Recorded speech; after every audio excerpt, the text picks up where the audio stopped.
Another tragic shooting, this time close to the USC campus, has many wondering if it had anything to do with the ethnicity of the victims.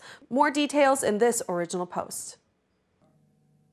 In the early morning of April 11th, 2 Chinese students were shot dead near the University of Southern California. That night, thousands of USC students and teachers attended the memorial. One of the victims, a man in his 20s, attempted to run for help after being shot, but never made it. The other victim, a woman in her 20s, was found slumped over in her parked BMW. According to the LA Times, both were graduate students from China studying electrical engineering. According to neighbors, the couple had just moved to an apartment in the neighborhood barely 3 months ago and were rarely seen driving around. Authorities assume that the slayings were due to a failed carjacking attempt. Let's now hear from Microbloggers. First is A191. May both of you rest in peace, for now you are in a better place, away from the hatreds and wrongs of this earth. May there be no gunshots in heaven. How sad would the parents of these 2 teenagers be? I hope all Chinese students studying abroad stay safe. This is every parent's worst nightmare, sending their kid to study in a different country and have it end in such tragedy.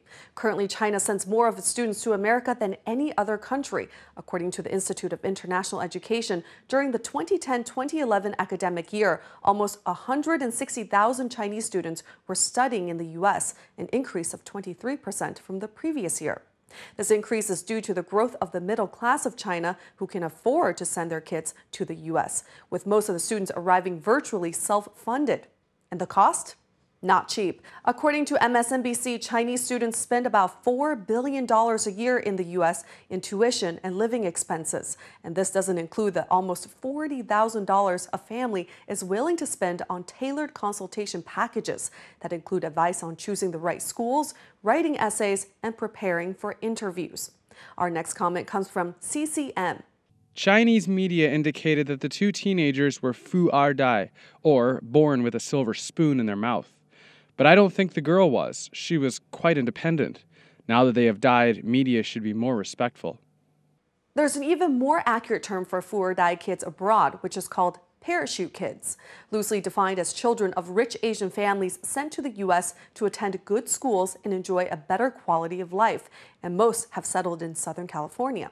These parachute kids are often equipped with a house, a generous allowance, a luxury car, and sometimes even a housekeeper. And these kids become the envy among American kids, which has led to numerous instances of robbery, carjacking, and even murder.